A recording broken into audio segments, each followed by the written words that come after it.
they say dress for the job you want. So it was either comedy or kids TV. And I'm not a parent or a pedo. So at this point, I don't think the BBC or ITV will take me. The best thing about that job is it's been topical for at least 15 years. Just have to keep changing the channel. But the thing is, so I thought I'd give comedy a go. But my boyfriend didn't think I was funny. And this is how far I'll go to prove him wrong.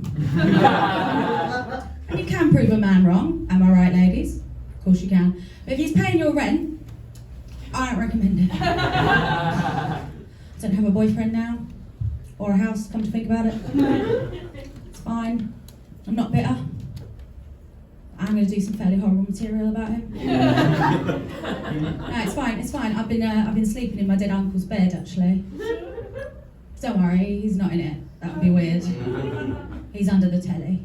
He loved that telly. No. But yeah, so my ex was one of those 5'7" guys. You know the ones? The ones that are 5'5". Like, it's fine. The great thing about a short king is they're easy to get over. Just sort of leapfrog straight onto the next dick. Cool. So I thought, turns out catching a dick is a lot harder in your 40s. No one plans on becoming a cougar. You only realise why it's a predatory animal. The prey do not want to get caught. You know, the worst thing about it is I'm not even the best cougar in my household. My mum, 76, her fella is just turned 40. It's not a joke, I'm just fucking proud of her.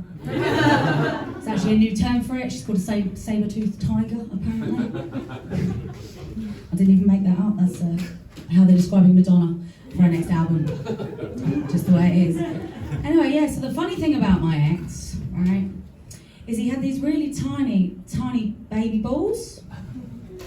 And like the thing is, I really liked it.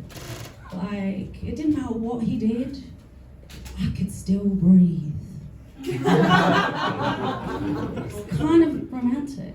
But I was worried, I was like, is it strange that you like these tiny baby balls? Like, could you be a pedo? I checked, it's fine, it's a loophole. It's a bit like a shaved fanny, as long as it's on an adult. That's the rules. Don't make them. Like, the other way, don't worry guys, I can feel you're uncomfortable. Don't worry, he's not going to see this. So, it doesn't matter how many times I send in the link to my YouTube. He has not subscribed, which is annoying because I have fucked every other one of the 14 subscribers. So it feels like it's a list he should really be in. No, he's not going to see it because he's not on social media. That's right. He's a drug dealer. You know what's worse than breaking up with your boyfriend? It's breaking up with your boyfriend and your drug dealer in the same fucking week. That was a cold, sober week. It was not good. But yeah, the other really weird thing about him, and it's a mixed crowd, so I'm going to start with the posh version of the joke for the Latin teachers in the room. And then I'll do the South London version for the rest of us, alright?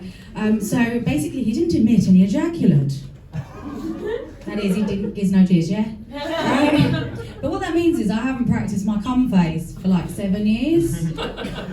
Just to clarify, obviously I've practiced the face I make when I cum, mainly alone if I'm honest, but I haven't practiced the face you make when someone's threatening to come really near your face. You know the face I mean? Like, trying to be happy for them, but also quite worried about getting red eye in case that Zoom meeting's going to notice it, you know what I mean? Yeah, so at this point I just don't think I'm bringing it back, and maybe that's one of the reasons why I'm struggling to catch a dick, I don't know.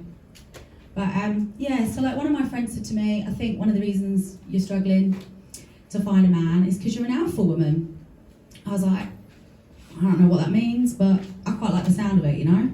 Turned out I'd interrupted him. Apparently that's very alpha. That was good. But like apparently what he was trying to say is that I'm an alphabet spaghetti lady. Got a lot of letters after my name, but I don't make any sense. Apparently the MSc is cancelled out by the ADHD. Now all of my exes have got PTSD. And at least one's got an STD, but that's nothing to do with me, I'm sure. But yeah, so it's tough out there. Like I've tried the online dating. I don't know, there's a lot of guys just showing 2/3 of their head. I'm not a detective. Could they be bald? What do you reckon? Like, the dating world's changed a hell of a lot, right? The youngsters these days, they're taking pride in their sex life, and I'm really proud for them, I'm really happy for them. But, like, my demographic is pale, male, and stale. And I was raised Catholic, so you can be pretty sure my sex drive is driven by shame.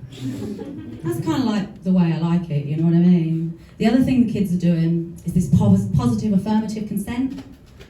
Nothing drives me up quicker. If you're not pulling my hair, I'm not interested. Like, if you have to ask, it's definitely a no, isn't it? There's at least one woman in this room.